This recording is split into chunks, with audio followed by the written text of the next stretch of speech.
Pero si es público algo. Ah, no, ¿qué fue? Vamos a varios. No, chiquito. Pero usted de ella sí quiere juguito, que ven.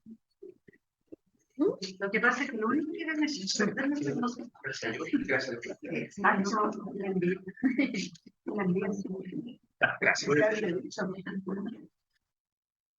Buenas tardes. Esta es mi presentación final, pero con un tema nomás de ajuste de horario. Final de inicio. Claro, final de inicio. Elegí este tema de desarrollo diferente, que en realidad es un tema que creo que nunca está de más repasar, bien fácil de olvidar como punto importante con respecto a la fisiología. Así que la idea es poder intentar coordinar lo mejor posible este grupo, ¿no? De condiciones. Entonces, esta es la hoja de... va a haber una breve introducción, hablar de unos pequeños aspectos sobre la definición del sexo y la especiación del sexo, o sea, el aspecto más biológico, la orientación ideológica, la orientación clínica, el diagnóstico, estudios genéticos, manejo. Al final voy a hablar sobre algunos aspectos en la legislación chilena con respecto a las personas que presentan el desarrollo sexual diferente. Entonces, a modo de introducción, sabemos que antiguamente se usaban varios términos para poder referirse a las personas con este tipo de condiciones, que en general eran poco claros y con el tiempo tendían incluso poder significar un poco un poco peyorativo para las personas, como sería hermafroditismo, pseudohermafroditismo, y en general tampoco nos dice mucho de qué es lo que tiene el paciente. Así que en el año 2005 se juntó una sociedad de endocrinología pediátrica europea, quienes finalmente decidieron hacer un consenso en donde se eliminaban estos términos y se decidió englobar todo en lo que sería desórdenes del desarrollo sexual.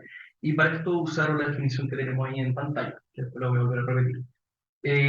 Pero en el año 2019-2020, algunos autores empezaron a preferir usar el término diferencias en vez de desórdenes, ya que desorden también incluye finalmente un carácter que podría ser eventualmente peyorativo para el paciente y se decidió usar diferencias.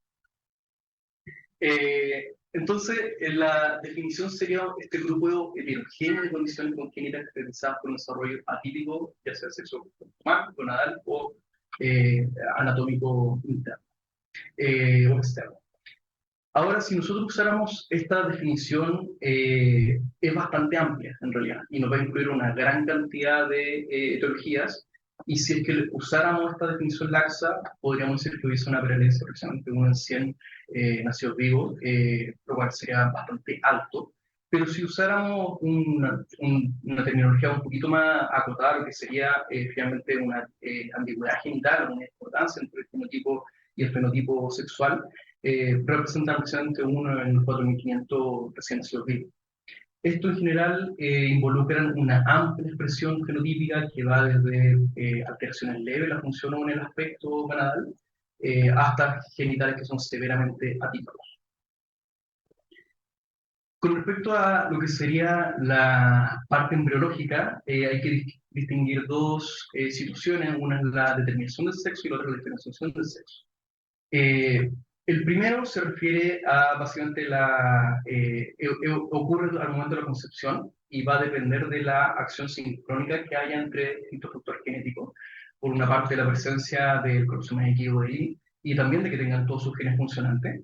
Y el segundo va a corresponder a la influencia de las hormonas gonadales y no gonadales que van a transformar la estructura embrionaria para finalmente dar el fenotipo ya sea masculino o femenino. En general, todos empezamos nuestro proceso embrionario teniendo una estructura primitiva gonadal, la cual tiene una bipotencialidad en desarrollarse en el lado masculino y femenino. Y En el caso de los hombres, esto va, bueno, tanto hombres como mujeres, esto va a cambiar más o menos alrededor de la séptima semana de vida embrionaria. Y en el caso de los hombres, según uno de los que está más estudiado y uno de los que primero se reconoció como en la literatura, que sería el gen SRI, el cual es cuya proteína expresada por el SRI se trasloca al núcleo para poder adherirse al enhancer del gen SOX9, el cual va a estimular la diferenciación de la célula de Sertoli y que a su vez van a con la secreción de la hormona antimileriana. Y esta hormona va a ser la encargada de producir la regresión de los ductos milerianos, con una favoración, bueno, está muy bien dicho, pero favoreciendo el desarrollo de los ductos de Wolff a través de la secreción de andrógenos por parte de la célula de Leydig.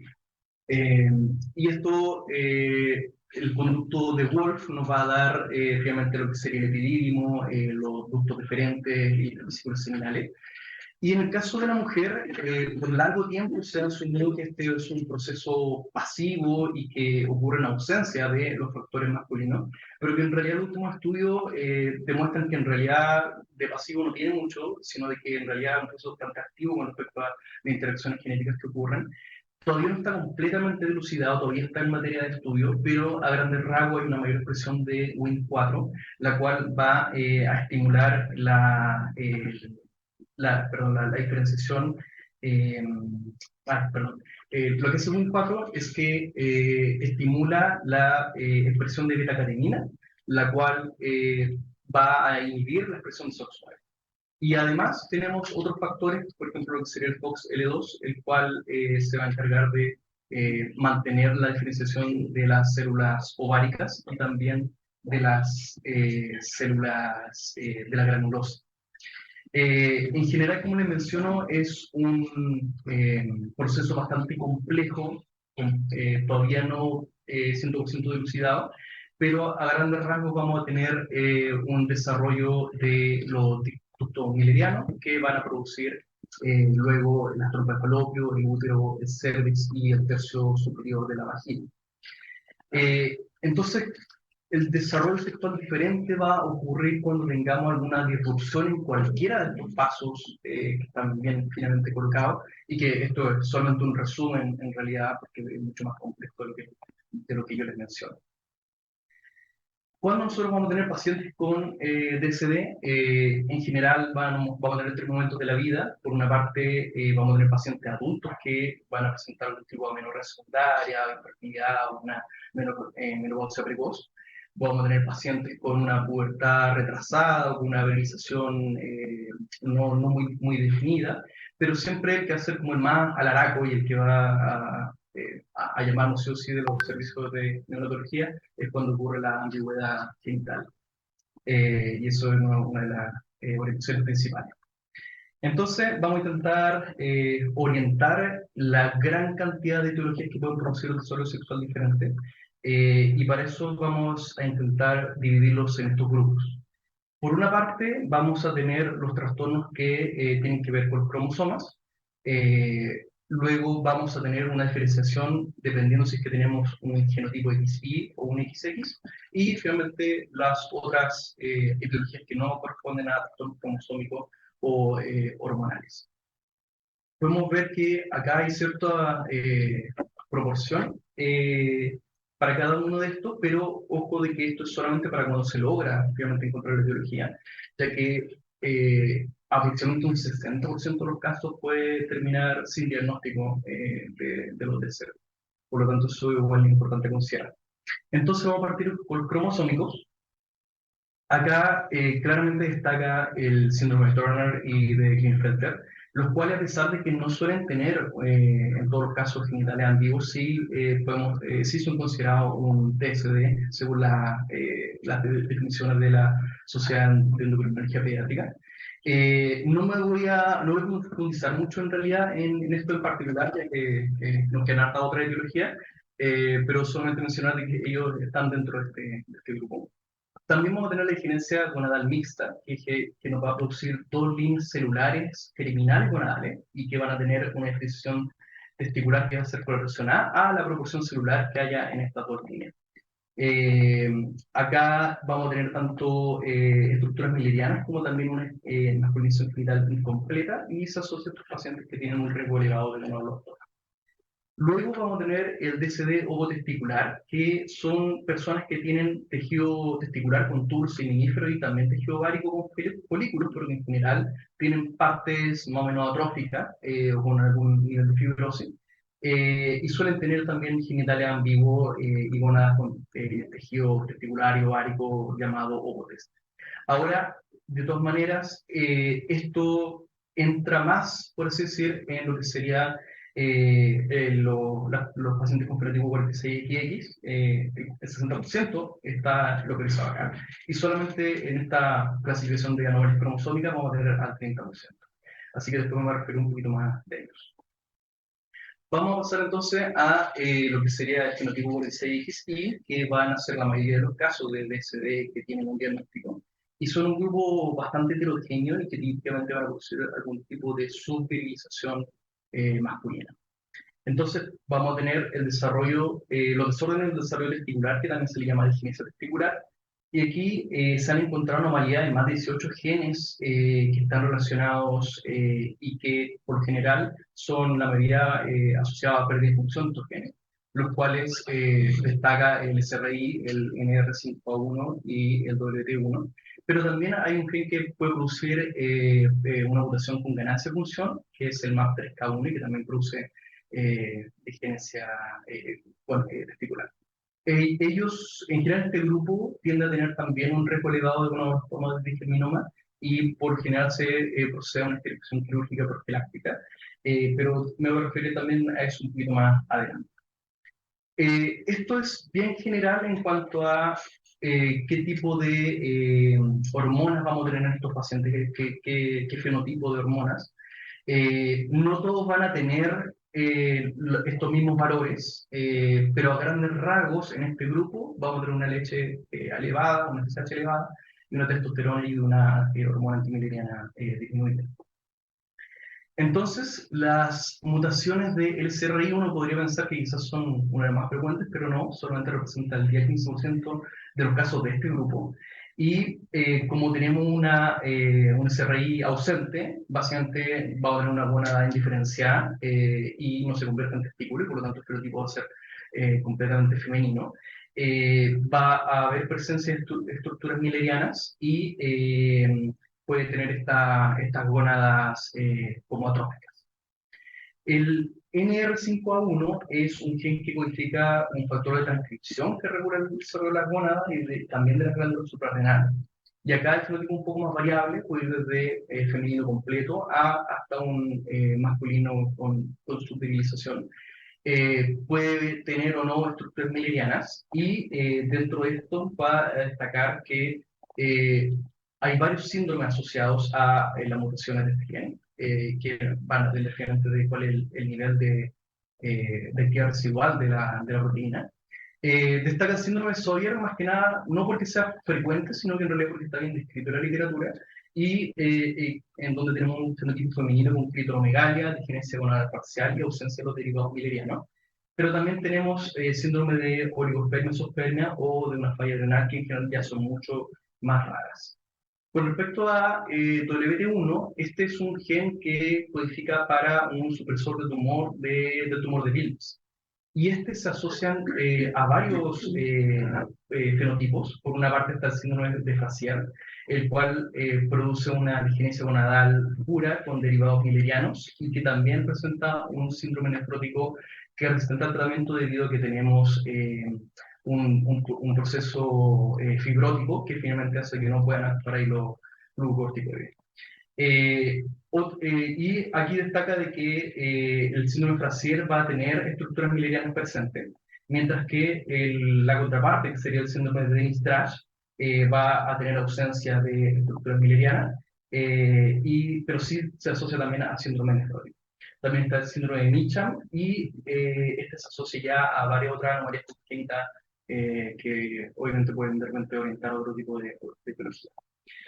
Pero no son solamente esos, sino que tenemos todos estos otros posibles fenotipos, pero una de las cosas que tienen en común es que en general todos ellos van a tener un aumento del riesgo de producir tumor de Wilms, producto de la pérdida de funciones patológicas. Y luego lo que serían las mutaciones de ganancia en función de MAP3K1, el cual codifica para un factor que traduce señales y que va a tener un fenotipo variable que puede ir desde femenino a masculino o pictorquilia.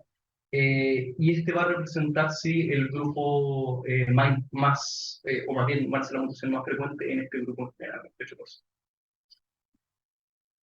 Luego tenemos los desórdenes de la biosíntesis de los andrógenos, que en general son condiciones recesivas, secundarias a defectos enzimáticos que van a afectar la producción de testosterona o de 5-alfa-dihidrotestosterona, y el nivel de su masculinización que tengamos en el paciente va a depender del grado de la actividad enzimática residual que tengamos.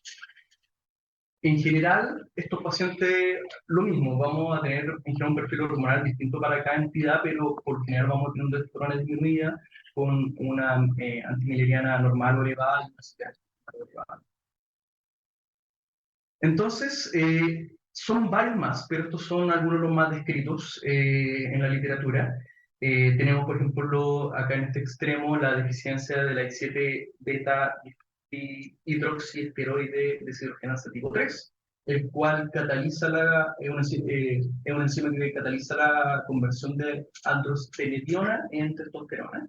Y los pacientes en general van a tener acá genitales externos femeninos, pero puede haber cierto nivel de ambigüedad. Pero lo que destaca es que al alcanzar la pubertad, estos pacientes presentan una masculinización que es secundaria a la expresión de otras 17 beta hidroxiesteroides deshidrogenasa al momento de la pubertad. Con respecto al que tenemos al lado, la deficiencia de la 5-alfa reductasa tipo 2, esta es una enzima que cataliza la conversión de testosterona en 5-alfa dihidrotestosterona. Y acá el fenotipo va a ser bastante similar al anterior, con también una masculinización, pero que en este caso es secundaria a una expresión de 5-alfa reductasa tipo 1 que ocurre durante la pubertad. Acá lo mismo, en general los pacientes son criados usualmente como niña y presentan con masculinización más tardía. La deficiencia del 3-beta hidroxiesteroide deshidrogenasa isomerasa tipo 2, como un trabalengua, cataliza la conversión de precursores esteroidales, y lo cual luego permite la producción de mineralocorticoides, glucocorticoides y de andrógenos. Y por lo tanto, al tener una deficiencia de esta enzima, vamos a tener una deficiencia de todas estas hormonas y por lo tanto también una subsecuente elevación de los precursores de esta hormona. Acá vamos a tener en general un recién nacido masculino, pero que tiene esta genitales poco virilizado debido a la falta de la producción adecuada de andrógeno en el testículo. Luego tenemos la deficiencia de la 17-alfa hidroxilasa, la cual también permite la conversión de precursores esteroidales en corticoides y andrógeno, pero además estos pacientes usualmente tienen un fenotipo femenino que se asocia con hipocalemia y con una hipertensión infantil debido a los niveles elevados de mineralocorticoides que quedan producto de la acumulación enzimática. Y luego tenemos la hiperplasia adrenal congénita lipoidea, la cual se da por variaciones, mutaciones puntuales en el gen STAR dialélicas, que en general nos van a dar también un fenotipo completamente femenino, y que a diferencia de la hiperplasia adrenal congénita clásica, por general no produce una crisis adrenal durante los primeros meses de vida debido a que hay hay cierto nivel de actividad residual o también otros hormonas todavía funcionantes, las cuales sí van a empeorar eventualmente más o menos como al año de vida, donde sí podemos presentar una clásica presentación como lo que sería las crisis periodo de SAC, por ejemplo, que voy a hablar un poquito más adelante sobre eso. Y luego tenemos los desórdenes de la acción de los andrógenos, que vamos a tener principalmente dos entidades, pero una más importante que otra. Por un lado está la hipoplasia de la célula de Leydig, la cual es también autosómica recesiva, se produce por variantes de predisfunción en el gen LHCGR y produce una depresión disminuida producto de la disminución de la testosterona y de las gonadotropinas. Pero acá el que más nos va a importar es el síndrome de sensibilidad de los andrógenos, ya que va a ser la causa más común de su masculinización del grupo 46XI, teniendo una prevalencia de 1 en 20 a 40.000 personas. Esta es una enfermedad que tiene una herencia ligada al X del gen AR, por lo tanto vamos a tener un pedigrí donde vamos a tener mujeres que son portadoras que podrían heredar esta mutación a alguna en su descendencia, pero que vamos a presentar una expresión finalmente de la enfermedad solamente en el genotipo 46XI. Y vamos a tener básicamente dos presentaciones clínicas. Una corresponde a una ausencia completa, o perdón, una sensibilidad completa al andrógeno. Tenemos genitales que son externamente completamente femeninos, pero además no hay ni estructuras ni milerianas ni de Wolff, así como también hay ausencia de la próstata. Y en adultos se van a detectar principalmente estas personas que fenotipicamente son niñas, por ausencia de carácter sexual secundario. Y la otra opción es que tengamos un cierto nivel de actividad residual de la proteína y por lo tanto nos va a dar la sensibilidad parcial, el cual acá el espectro es bastante variable y podemos tener clitoromegalia, presión labial, micropene, o podemos tener simplemente infertilidad nada más en el paciente. Sí. Sí, es un testículo que está en el canal inguinal. Luego vamos a pasar al siguiente grupo, 46XX, donde vamos a tener la disgenesia ovárica, enfermedades por exceso de andrógeno y enfermedades relacionadas a la unidad de testosterona. Dentro de la disgenesia ovárica, la mayoría van a ser secundarias al síndrome de Turner, cual puede tener el fenotipo clásico por el 5X, puede ser también mosicismo, pero también se podría dar por anomalías en el gen que produce el receptor de la hormona foliculoestimulante o de la histidil ARNT sintetasa 2. Pero dentro de este grupo lo que nos va a destacar más va a ser el DSD ovotesticular, como le mencionaba, que tiene tanto un componente, por así decirlo, histológico, tanto de testículo como de ovario, y que se produce principalmente por translocaciones del gen CRI, el cual puede estar en autosomas o puede traslocarse también al autosoma X.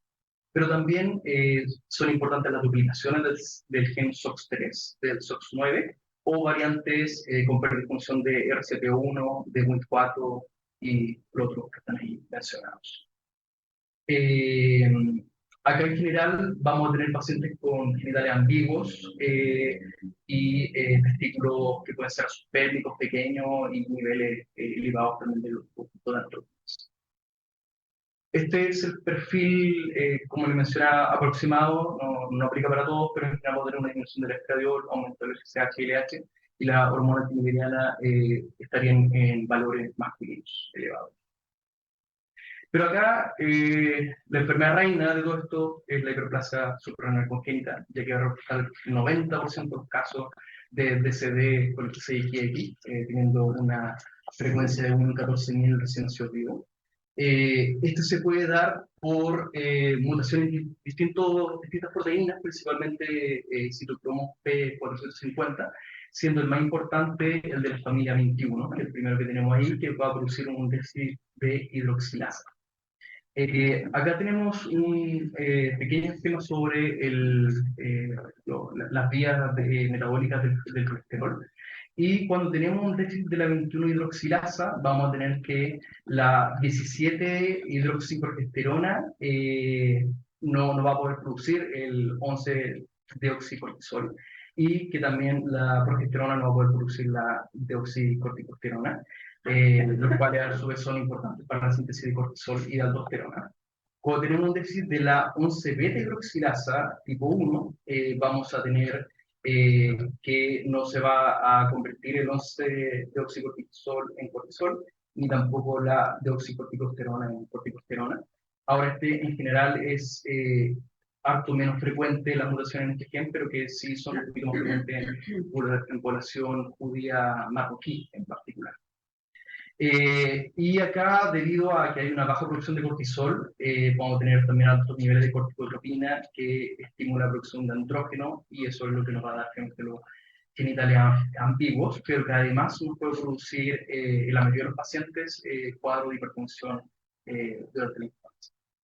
Y tenemos después el déficit de la 3-beta HCT2, la cual va a producir una acumulación de la dehidroepiandrosterona, la cual va a producir también virilización leve en los fenotipos 46XX, fenotipos 46.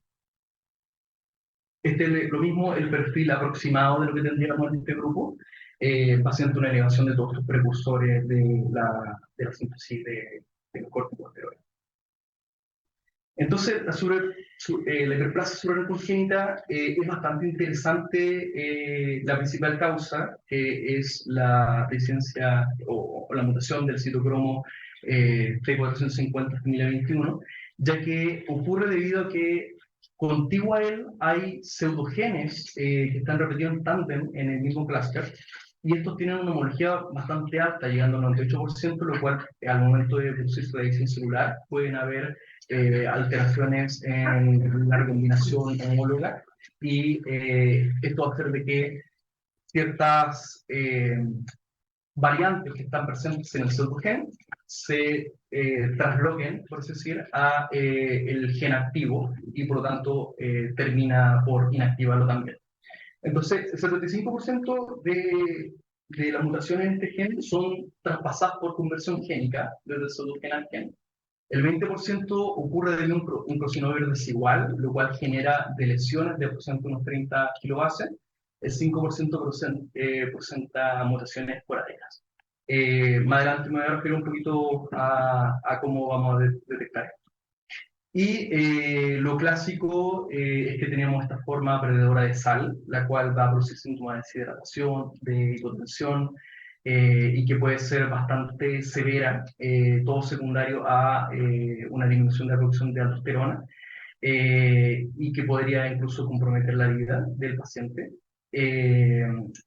Y también tenemos formas no perdedoras de sal, los cuales podrían tener solamente ciertos genitales externos un poco más virilizados, y en algunos casos vamos a tener un fenotipo recién en la adultez que va a presentar una virilización más femenina.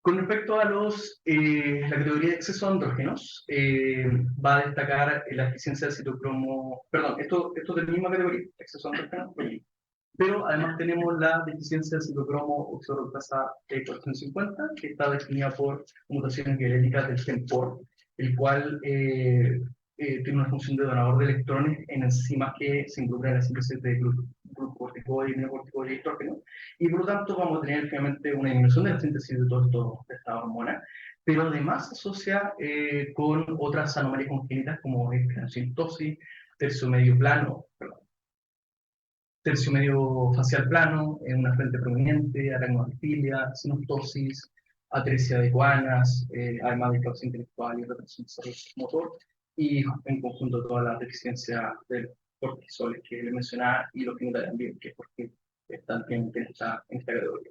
De todas maneras, esto es un síndrome bastante raro, y lo que encontré es que hay aproximadamente solamente unos 140 casos descritos a la fecha.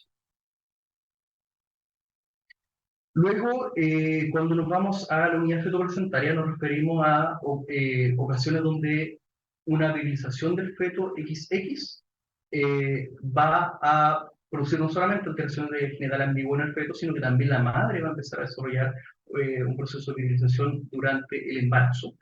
Y esto puede darse por tumores, como también por deficiencia de la aromatasa, la cual al estar en deficiencia va a causar un aumento de la androstenediona y la testosterona, particularmente no solamente en el feto, sino que también en la placenta, y que lógicamente produce la virilización de la madre, que generalmente se manifiesta con este hirsutismo. Bueno, ahí está un breve esquema de la función de la aromatasa en la conversión de la androstenediona en estrona. Y como mencionaba, también están los tumores que pueden producir finalmente un aumento de secreción hormonal que va a producir virilización materna y también virilización en las hijas por XX, o el tumor de Krugenberg, el cual es básicamente una metástasis de un adenocarcinoma que puede estar generalmente en mama, es productor de andrógeno y produce la virilización de la unidad fetoplacentaria. Y ya en la última clasificación vamos a tener en realidad un pequeño menjunje de varias cosas. Por una parte tenemos la exotrofia o exotrofia de cloaca, la cual por general se asume que es parte de un complejo de exotrofia epispadias y que va a tener un fenotipo que va a ser variable desde tener solamente una epispadia a tener una epispadia en punto de una exotrofia de cloaca y incluso al punto que podría haber incluso también una afalia. Ahora, en cuanto a la exotrofia de cloaca como tal, no hay datos epidemiológicos, pero sí del complejo de exotrofia epispadias, que sería un de 1000 nacimientos vivos. Pero en general se asume que la exotrofia de cloaca es la entidad menos frecuente de todo este mundo. Luego está la falia, que como dice el nombre paciente de la genesia del pene, lo cual usualmente se asocia a un escroto bien desarrollado y puede haber de repente un agrogordón en la piel del ano y tener en algunos casos un nato urinario en ese punto. En general es una entidad que al estar siendo como anomalía congénita única, no se ha encontrado todavía una causa genética, por lo tanto es largamente inentendido todavía, pero a la vez también es muy raro. Y el micropen severo, que lo vamos a definir por una menos 2,5 divisiones estándar. Tiene una frecuencia, el micropen en general tiene una frecuencia de 1,5 en 10.000, pero no encontré datos epidemiológicos para el micropen severo. Así que eso está como pendiente, pero en general todas estas son entidades que no tienen todavía una causa genética clara y se asocia principalmente a factores ambientales o poligénicos. Y luego tenemos todos los síndromes por mutaciones puntuales, etcétera, que podrían tener en parte del fenotipo algún tipo de TSD. Por ejemplo, acá destaca el CHARGE, que sabemos que una de sus siglas por álbumes genitales, síndrome de Kalman. Uno podría tener criptorquidia, ¿cierto?, que entraría dentro de la definición. No me voy a detener en esto en realidad, sería, estaremos hablando de 1 hora más probablemente. De hecho, aquí continúa. Así que, Cornelia del Ancho, Type, bueno, de todo un poco. ¿Bien? Así que bueno, la orientación clínica. Como siempre, tenemos que hacer una sinergia de generaciones para poder detectar ciertos patrones de herencia. Va a ser particularmente importante la consanguinidad para los cuadros, obviamente, consumidor recesivo, y en particular acá intentar detectar ciertas etnias en particular que tienden a tener mayor consanguinidad.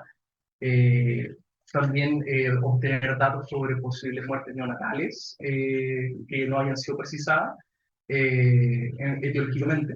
Anomalías congénitas extragenitales que nos van a orientar a ciertos cuadros sindrómicos. Y en el caso de adultos, la infertilidad, la menorrea, para poder definir si puede ser un relé secundario a una sensibilidad de los andrógenos. El examen físico, tenemos que hacer una antropometría, obviamente, y buscar dismorfias, pero a la vez nos va a ser muy útil ver el grado de pigmentación genital, el grado de oclusión labioscrotal, la longitud del palo, la ubicación del meato uretral y el número de aberturas perineales. Y además va la resonancia genital, que lo voy a conversar en el siguiente diapositiva. En general, clásicamente se ha usado la escala de Prader, que es la que tenemos acá, para poder determinar cuál es el grado de sterilización o de substerilización del paciente. Pero en general es una escala bien subjetiva, que va a depender realmente del clínico que lo esté observando, y por eso también se desarrolló una escala de puntuación de masculinización externa, la cual es la que tenemos acá. Básicamente vamos a tener 5 categorías a las cuales vamos a asignar un puntaje. Por un lado, si es que tenemos una fusión escrotal, eso si es que completa, a ver, espera. Yes, no. Sí, yes, no, eso es. Sí, cero, positivo. Ya. Si es que hay una fusión escrotal completa, vamos a asignarle 3 puntos, y si es que no, 0 puntos. Si es que hay presencia de micropene, que lo vamos a definir como menos 2,5% estándar. Eh, Vamos a también darle 3 o 0 puntos. Y después, con respecto a la normalidad en cuanto al meato urinario, vamos a asignar una puntuación distinta. Está normal, 3, pero si hay una hipospadia distal o media o proximal, vamos a ir disminuyendo la puntuación. La ubicación de las gónadas con respecto a la parte anatómica también nos van a dar una puntuación distinta. Por ejemplo, si está labio escrotal nos va a dar 1,5 puntos, si inguinal 1, si abdominal 0,5 y si es abdominal 0. Y en general vamos a hablar de que la normalidad está sobre los 11 puntos para esta escala, ¿ya? Cualquier otra puntuación entre el 0 y el 11 va a significar algún tipo de DSM. Luego está la medición de la relación anogenital, el cual es un marcador de exposición androgénica durante el primer trimestre de gestación. Y en las niñas lo vamos a calcular midiendo desde el ano hacia la horquilla posterior, esta zona, y eso lo vamos a dividir por la distancia entre el ano y la base del clítoris. En general, una relación normal debería estar en 0,37 divisiones estándar, más o menos 0,07 en lactante, y en adultos 0,36. Básicamente, cuando tenemos una relación anormal, digamos, sobre 0,5, nos puede sugerir de que hubiese una fusión labio-escrotal inducida por andrógeno. Espérate, la relación es eso. ¿Perdón? El 0,7, 007 es la desviación estándar. Claro, El número. Ah, sí, lo usé. Tiene toda la razón. Sí, toda la razón. Esa es la media, claro. Sí. Entonces, ¿a quiénes vamos a estudiar? A cualquier paciente que presenta ambigüedad genital, a casos de micropene más gónadas no palpables, a la criptorquía bilateral, a la clitoromegalia, que la vamos a definir por un ancho mayor a 6 milímetros y una longitud mayor a 1 milímetro, genitales femeninos externos más una masa labial inguinal, que podría ser una gónada, hipospadias más testículos unilaterales no palpables, hipospadia grave más testículo no ascendido, o una fusión labial posterior fuerte ratio anal genital. Y todos estos pacientes son candidatos a que le hagamos un cardiograma y de esa manera determinar de partida el genotipo. Ahora, si es que tenemos obviamente cierto apremio en cuanto a tener un genotipo pronto, podemos usar el FISH, que nos debería dar un resultado en 24 o 48 horas, pero siempre en conjunto tenemos que estar solicitando también el genotipo, ya que obviamente nos va a confirmar el resultado. Y va a ser sumamente importante el estudio hormonal. En general, se sugiere de que para los pacientes con genotipo 46I le vamos a pedir LH, FSH, ACTH, DHA, progesterona, testosterona, etc. Mientras que en el XX nos vamos a concentrar principalmente en el metabolismo del cortisol, además de también algunos que se repiten del panel anterior. A grandes rasgos, sí. EKI, sí, sí, exacto. En general vamos a hablar de que cuando tenemos pacientes con una testosterona disminuida, puede ser indicativo de una quinesia testicular o un defecto de la síntesis de la testosterona. Y cuando está normal aumentada, se sugiere un síndrome de sensibilidad a los andrógenos. Ahora esto, como les digo, algo muy general. Pero una cosa más importante es que cuando tenemos un DCD con SIKX, siempre hay que buscar finalmente la hiperplasia renal congénita, ya que es la causa más frecuente y que además puede tener una evolución mucho más severa que puede hasta comprometer la vida del paciente. También podemos pedir algunas imágenes para poder objetivar bien la composición de los genitales internos. En algunas partes también sugerían una laparostomía, pero obviamente eso va a ser muy dependiente en realidad del contexto. Pero por general vamos a pedir ecografías pélvicas o labioescrotal o una resonancia si es que queremos también ver otra anomalía asociada, como podría ser algún tipo de anomalía congenital renal. Con respecto a la parte molecular, lo que más me interesa en realidad de todo este cuadro es cuál es finalmente el rango diagnóstico que vamos a tener con cada estudio. Como les mencionaba, la mayoría de los casos, aproximadamente el 60% de los casos, todavía no se les puede dar un diagnóstico etiológico preciso. Y en general, cuando tenemos el mejor de los casos, podríamos llegar hasta un 35% si es que usáramos métodos de secuenciación. No hay datos con respecto a secuenciación del genoma completo, pero se asume que debería ser levemente superior a la secuenciación del exoma, que estaría en un rango de 30 a un 45%. Los paneles van a ser obviamente dependientes de qué tipo de paneles se usen, y en ese contexto busqué algunos estudios que nos den un poquito de luces sobre esto. Aquí hay 4 estudios, el más reciente del año 2022, donde se usaron distintos paneles con distinta cantidad de genes que consideraron apropiados los autores para poder intentar diagnosticar pacientes con DSD. Uno de los más interesantes, más que nada por el N, sería el que tenemos acá de Hughes, el cual, a pesar de que tiene una cantidad baja de genes en el panel, logró un 34% de diagnóstico por el 6XY y un 21% por el 6XX. Y a grandes rasgos en general, tenemos de que el rendimiento va a ser cercano a un 20%, pero que va a ser un poquito mejor cuando tenemos un paciente con un fenotipo 46XY. Esta publicación fue hecha por médicos del Centro de Genética Médica de Washington, los cuales trabajan en un hospital de niños, y ellos recomendaban priorizar un estudio genético como parte del enfoque integrado con evaluación anatómica y bioquímica paralela.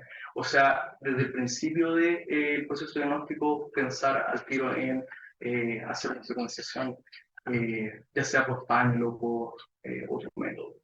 Ya que esto nos va a permitir orientar mucho más el estudio y a la vez también definirse que el paciente va a requerir algún tipo de procedimiento o tratamiento hormonal particular. En cuanto a lo que tenemos nosotros disponible, siempre solemos recurrir a lo que sea paneles a laboratorio Invitae. Ellos tienen un panel de 53 genes para desórdenes de,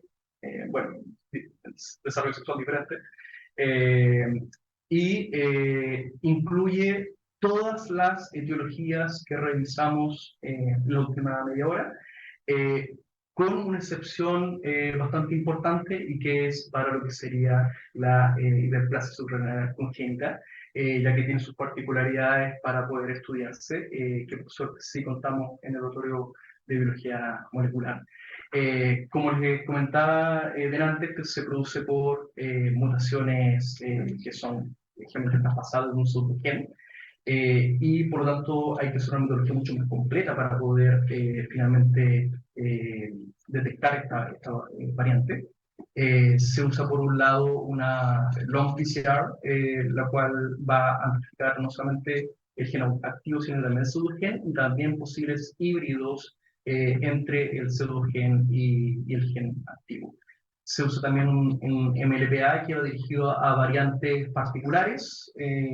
Destaca, ¿cierto?, la 172, las deleciones de 8 pares de base del exón 3 y una multitud de variantes en el exón 6. Y también una metodología de secuenciación que va dirigida a esos mismos exones, lo cual nos permitiría una detección del 98% de las alteraciones relacionadas con este gen para esta entidad. Finalmente, ya cerrando un poquito, unas breves palabras sobre el riesgo tumoral. Siempre se asociaba de que todos estos pacientes tienen un riesgo muy elevado de guadonoblastoma, seminoma, geminoma, pero se ha visto que no es tan así para toda la entidad y en particular destaca que, por ejemplo, en la insuficiencia andrógenas complejas solamente el 0,8% presenta un guadonoblastoma.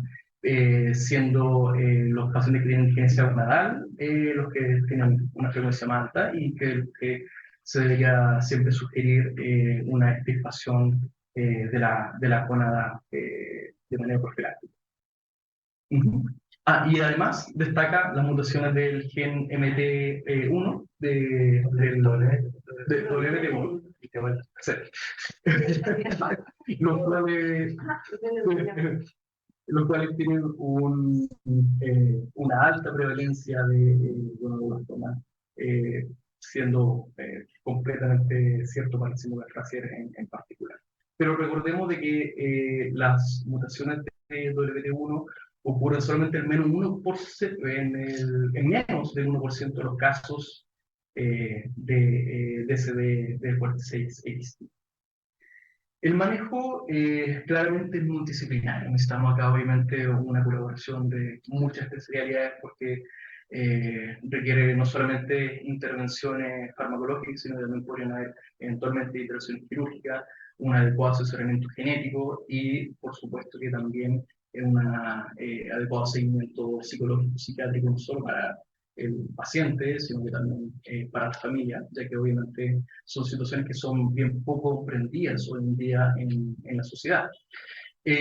Las normativas, o más bien los consensos internacionales, ellos sugieren que se posponga la asignación de género hasta que se tenga mayor información biológica. A su vez que también posponer la cirugía hasta que sea posible evaluar una identidad de género. Y que nosotros como profesionales tenemos que también tener ciertos cuidados con respecto al lenguaje, ya que obviamente pueden ser bastante chocantes para la familia y en vez de decir quizá realmente anomalía o bueno, otros términos que pueden ser un poquito peyorativos, se usa genitales diferentes o variaciones en la varianza. Y finalmente, para ya terminar, algunos aspectos legales chilenos. En Chile las normativas son bastante escasas y a la vez son también poco claras. Existe una cosa que podría ser relativamente positiva y es de que al momento de la inscripción de un recién nacido que tenga un DSD, el médico puede dejarlo como sexo indeterminado, pero no existe un plazo de rectificación. Ahora, uno puede pensar de que eso quizás es algo positivo, pero a la vez la ley no contempla mecanismos para poder hacer la rectificación y se tiene que sujetar a leyes comunes para poder hacerlo. En particular, la ley 21.120 sobre identidad de género establece la edad mínima de 14 años y no menciona a la intersexualidad, que sería el sexo indeterminado. Ese es el símil legal, intersexualidad. Por lo tanto, un paciente que tenga menos de 14 años no va a poder hacer este proceso, no va a poder acogerse a la ley 21.120 para poder normalizar este proceso. Y en cambio va a requerirse sí un procedimiento judicial con sede civil con abogado, el cual en general se considera que no es un trámite complicado, pero que obviamente igual es sumarle un estrés adicional a la familia y que también requiere obviamente cierto dinero y tiempo para poder lograrlo. Así que en ese aspecto no uno puede pensar que está bien de que tengamos esta categoría de intersex, pero faltan cosas para poder complementar esa ley. A la vez, el MinSal, el año 2015, emitió una circular, el cual daba ciertos aspectos con respecto al seguimiento y el tratamiento de personas que tengan DSD, pero que el año siguiente presentaron unas contradicciones con respecto a esta misma circular, y le hicieron una corrección básicamente. Y la primera circular se acercaba mucho a ciertos estándares internacionales con respecto a esperar a realizar intervenciones quirúrgicas hasta que se tenga mayor claridad no solamente de lo que dije, sino que también de la identidad de género. Pero la circular que la corrigió en 2016 estipula todo lo contrario, y dice que se debería practicar intervenciones para complementar la asignación de sexo. Y esto, por lo que estuve leyendo, parece que fue en realidad una reacción de cierto grupo de médicos, creo que me refiero en Concepción, que llegó finalmente a esta corrección y que desde entonces no se ha vuelto a corregir. Además, estas circulares son normas de rango infralegal, así que en realidad tampoco tiene mucho peso. Y finalmente, la ley 20.609, que establece medidas contra la discriminación, establece una lista que no es taxativa, pero que incluye qué situaciones son las que se debe evitar la discriminación, y habla de el sexo, la orientación sexual o la identidad de género, pero no menciona la intersexualidad, y lamentablemente eso, de punto de vista legal, puede ser algo complejo en realidad, porque obviamente va a requerir un proceso adicional para poder definir caso a caso. Y además, esto también significa una ausencia de garantía jurídica y a la vez una ausencia también de un rol educacional para la población. Por lo tanto, nos queda harto, creo yo, de vista legal para poder ayudar a estas personas. Este es una nota que sacó la tercera del año 2018 y que muestra cuántas personas fueron registradas como sexo indefinido o intersex en el registro civil por año desde el año 2007 hasta el 2017. Lamentablemente es como la única base de datos que podemos tener en cuanto a la prevalencia que tenemos en nuestra población.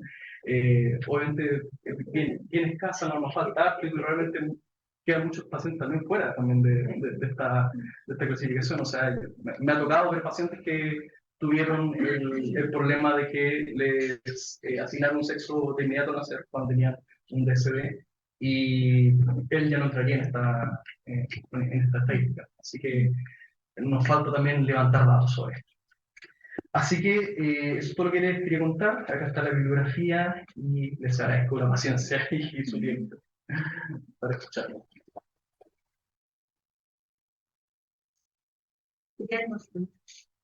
Sí, Y desde el comienzo, ¿de qué hablan? Porque hay dos estudios. sí, entiendo que esta es una que se encuentra en Turquía actualmente, es originaria de Bérgamo y del siglo III aproximadamente de Cristo. Y bueno, el mito de Hermafrodita es bien corto en realidad, pero básicamente Hermafrodita era hijo de Hermes y de Afrodita, y de ahí viene solamente el nombre, y que cuenta el mito de que Afrodita lo abandonó pero cuando ya era un adulto joven, se acercó a un lago donde había una náyade, que es una especie de ser mitológico como una ninfa, quien se enamoró perdidamente de Hermafrodito, así se llama, y lo arrastró al agua. Lo arrastró al agua e intentó básicamente ahogarlo para poder quedarse con él para siempre. Y él se resistía, lógicamente, pero esta náyade decide rogarle a los dioses de que nunca se separe ella de él, y los dioses se lo concedieron y lo que hicieron fue fusionar su cuerpo. Ese es el origen del mito de Hermafrodito. Muy interesante. A mí personalmente me gusta mucho ciertas terminologías médicas con base en la mitología, pero obviamente entiendo que pueden tener distintas significancias, pero creo que pueden rescatarlo de vez en cuando, como memoria.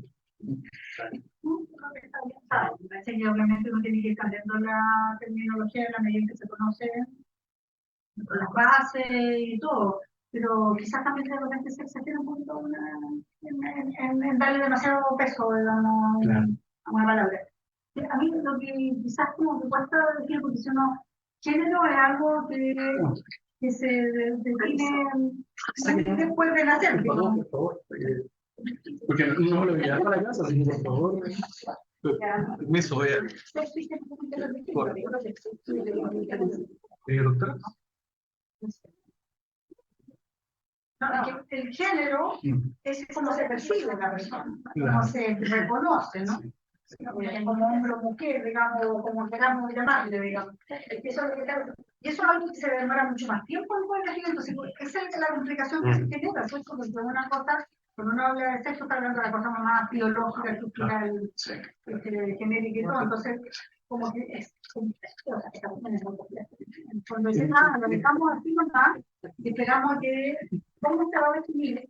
Pero en ese intermedio podemos hacer Sí.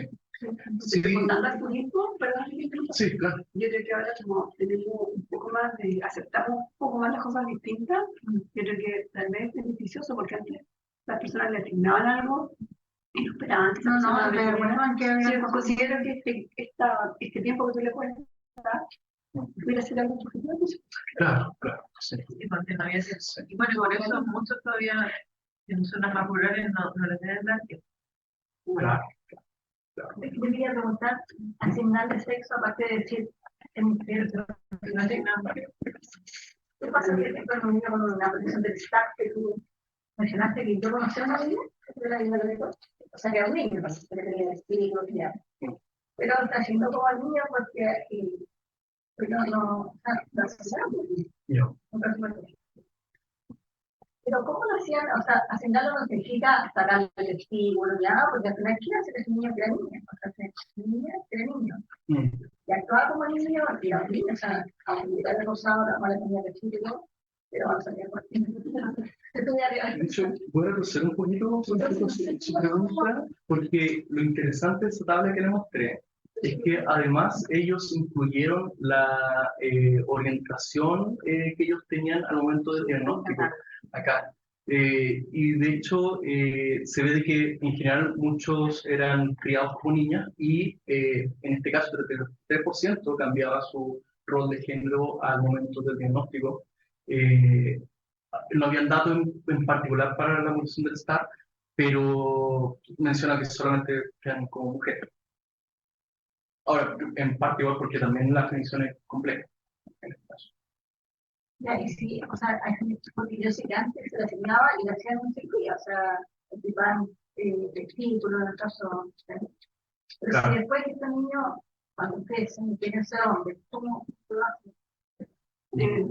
Yo tengo que así, tengo que con el doctor Martínez,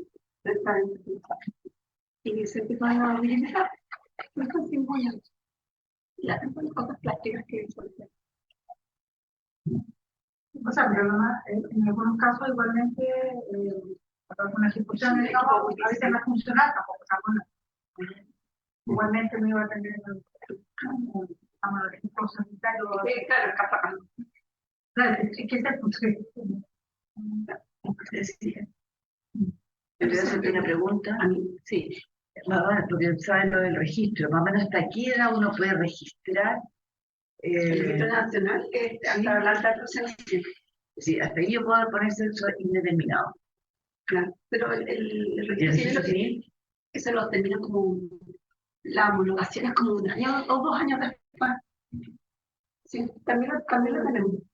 Es decir, Una cosa es la que sí, tenemos nosotros como registro, como registro. que no es legal, es como lo definen clínicamente, y el registro civil es el registro civil cuando tú lo escribes y pones feminismo, eso se demoran, los limpian como en 1 o 2 años, se demoran 2 años, tienen que validar.